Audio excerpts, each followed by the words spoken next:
नमस्कार, Ram Ram. BNA network के YouTube channel पर आपका स्वागत है। मैं हूं कुलभूषण। अगर आप हमारे चैनल से अभी तक नहीं जुड़े हैं तो कृपया चैनल को सब्सक्राइब कर लीजिए। मेरे विचार, मेरा कंटेंट आपको पसंद आता है तो उसे भरपूर लाइक भी कीजिए। कल 1 जून को 7वें चरण यानी अंतिम चरण का मतदान 2024 के लिए संपन्न हो जाएगा। ये 30 मई यानी कि चुनाव प्रचार कल खत्म हो गया और मोदी साहब की अंतिम रैली कल पंजाब में होती है। उसके बाद वो प्रस्थान कर जाते हैं कन्याकुमारी के लिए, यानी कि ध्यान लगाने के लिए।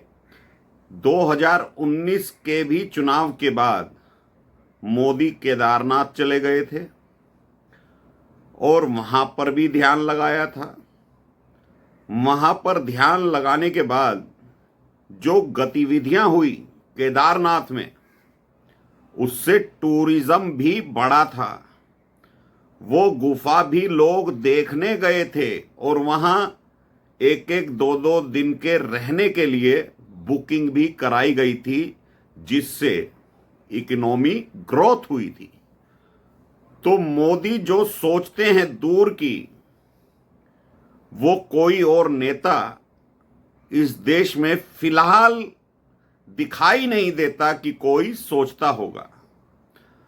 तो मोदी साहब चले गए हैं ध्यान लगाने, एकांत में चले गए हैं और विपक्ष अशांत हो गया है। जबकि वाराणसी की सीट, बनारस की सीट पर कल चुनाव होना है। नरेंद्र मोदी वहां से चुनाव लड़ रहे हैं।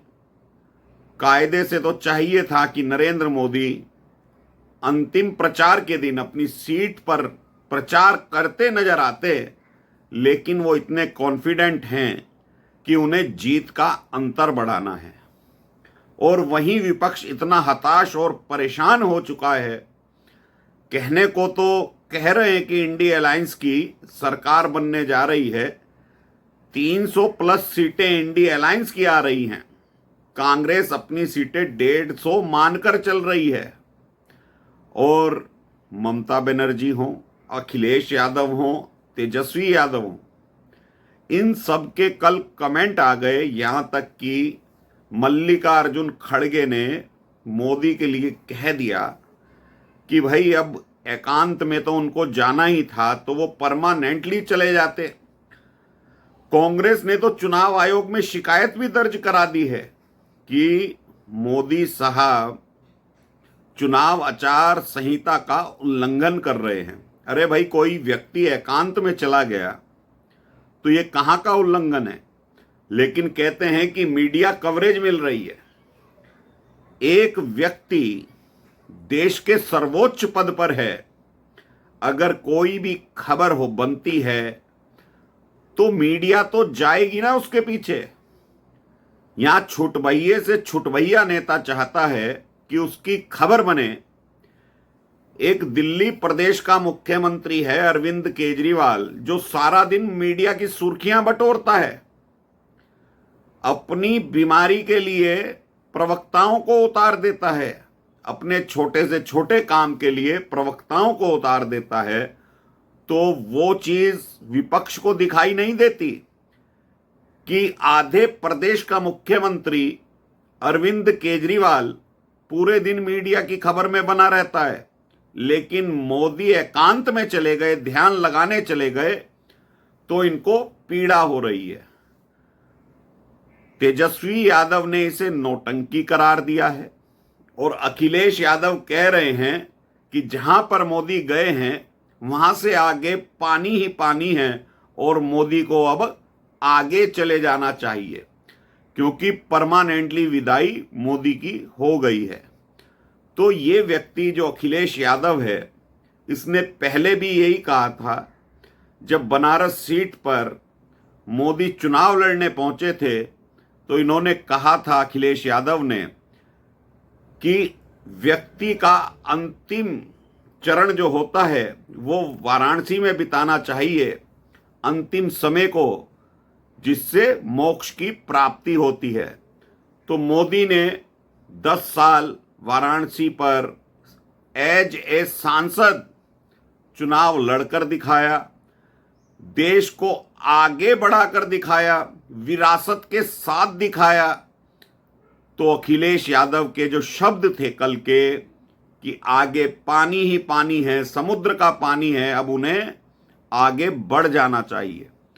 तो ये लोग बहुत ही ज्यादा हताश और निराश हो चुके हैं। 1 तारीख को इंडी गठबंधन की बैठक है, चुनाव नतीजों के बारे में चर्चा की जाएगी। उधर जो खबरें आ रही हैं, आईबी के जो इनपुट्स हैं वो ऐसे हैं दोस्तों कि देश में कई जगह दंगे भड़काने की भी साजिश चल रही है। सिर्फ इस बात का ध्यान रखा जा रहा है कि 4 जून को नतीजे किस ओर आते हैं। एक पत्रकार महोदया हैं जो एक YouTube चैनल पर काम करती हैं, उन्होंने तो यहां तक कह दिया अगर 4 जून को मोदी की फिर से वापसी होती है तो जनता इसे सहन नहीं करेगी। और जहां तक 5 जून की बात है, चुनाव नतीजों के बाद अगर मोदी फिर से सत्ता में वापस आ गए तो पूरा विपक्ष लामबंद हो रहा है सुप्रीम कोर्ट जाने के लिए। यानी सुप्रीम कोर्ट में जाकर पूरे चुनाव परिणाम को निरस्त कराने की मांग करी जाएगी। ये इनपुट्स अभी से दिखाई दे रहे हैं। और जो 1 तारीख को इंडी अलायंस की बैठक बुलाई गई है, उस पर तो चर्चा ये होगी कि इंडी अलायंस की सरकार का स्वरूप क्या होगा। यानी कि राहुल गांधी मानकर चल रहे हैं, कांग्रेसी मानकर चल रहे हैं कि सरकार उन्हीं की आ रही है। उधर कुछ एनजीओज, कुछ विपक्षी और विरोधी तत्व ऐसे हैं जो देश में दंगा भड़काने की कोशिश कर सकते हैं। अगर नरेंद्र मोदी वापसी करते हैं, 3.0 करते हैं, तो देश में दंगा भड़काने की भी साजिशें रची जा रही हैं। ऐसा नहीं है कि सरकार को इस चीज की खबर नहीं है, क्योंकि ये आईबी की रिपोर्ट है। तो अमित शाह भी तगड़े एक्शन मोड पर दिखाई देंगे अगर इस तरह की गतिविधियां होती हैं।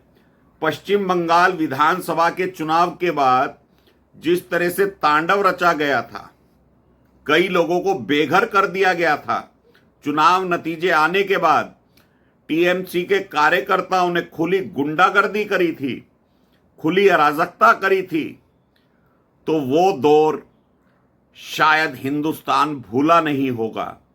तो ममता बनर्जी अभी भी ऐसा तांडव करवा सकती हैं, भले ही उनके कई गुर्गे जेल के अंदर बंद हों, लेकिन साजिशें रची जा रही हैं देश में आग लगाने की। राहुल गांधी का वक्तव्य याद कीजिए कि मिट्टी का तेल छिड़का हुआ है, पूरे देश में छिड़का हुआ है, सिर्फ माचिस की तिल्ली जलाने की जरूरत है। तो ये लोग मोदी को बर्दाश्त नहीं कर पाएंगे, आग लगाने की पूरी कोशिश करेंगे।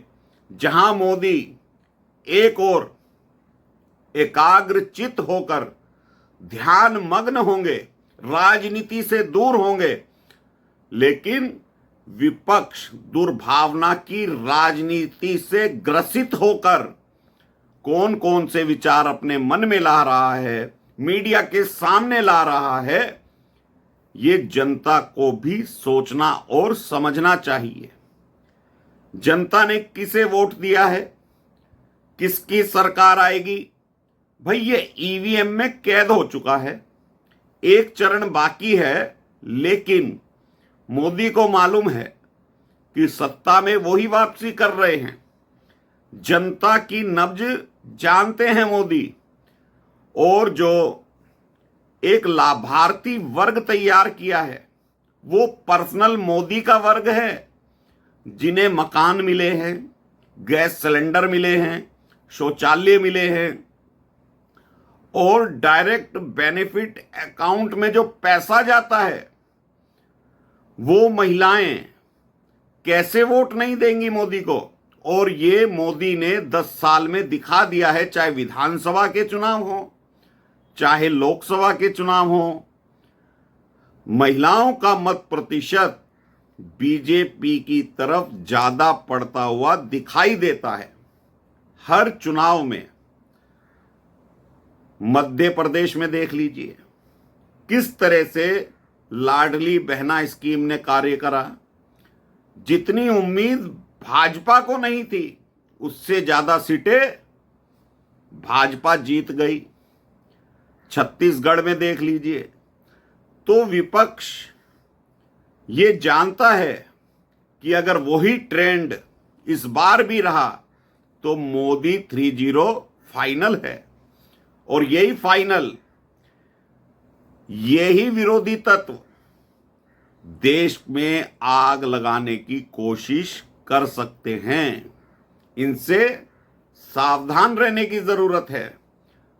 और जितने दल हैं विपक्षी, इनमें से ज्यादातर ने प्लानिंग कर ली है। अगर मोदी सत्ता में वापसी करते हैं तो 5 जून को सुप्रीम कोर्ट में याचिका दाखिल करी जाएगी कि पूरे चुनाव परिणाम को निरस्त कर दिया जाए। इन लोगों की मंशा चुनाव आयोग पर है। ईवीएम को इन्होंने कई साल से मुद्दा बना रखा है, तो ये लोग शांत बैठने वाले नहीं हैं। जहां मोदी आराम से ध्यान मग्न हैं, लेकिन इनके दिमागों में खुराफात चल रही है। ये लोग अंदर से जानते हैं कि मोदी का अपना वोट बैंक है और वही वोट बैंक तब्दील करेगा मोदी के भविष्य को। अगर महिलाओं ने बढ़ चढ़कर मोदी को अधिक वोट दिया होगा तो ये जान लीजिए दोस्तों कि भाजपा अकेले दम पर 330 सीटों से अधिक लाएगी। एनडीए 370 पार होगा। 400 पर यह गणना रुकेगी या पार हो जाएगी ये मालूम नहीं। ये मोदी फैक्टर काम करेगा तो 400 पार जा सकते हैं। लेकिन जो आज की रिपोर्टिंग है, ग्राउंड रिपोर्टिंग है, मतदाताओं का मन है जो टटोला गया है, एनडीए को 300 पार आ रही है। तो दोस्तों 5 जून के लिए सावधान रहिए। विपक्ष कुछ भी कर सकता है, शरारती तत्व कुछ भी कर सकते हैं। तो ऐसे में मोदी सरकार रिपीट होती है तो सख्त कार्रवाई भी होगी। तो अभी के लिए इतना ही। मेरा कंटेंट, मेरा विचार आपको पसंद आए तो भरपूर लाइक कीजिएगा, चैनल को सब्सक्राइब कीजिएगा। धन्यवाद। नमस्कार। भारत माता की जय।